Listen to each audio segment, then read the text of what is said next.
Náš Hrádocký domov ukrýva mnoho zaujímavých informácií, príbehov a ľudí, ktorí nám majú čo povedať.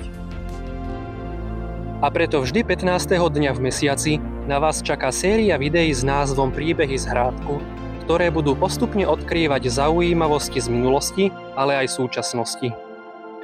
Ja sa volám Martin Barník a budem vás príbehmi z Hrádku sprevádzať. Začíname prvým dielom už 15. augusta.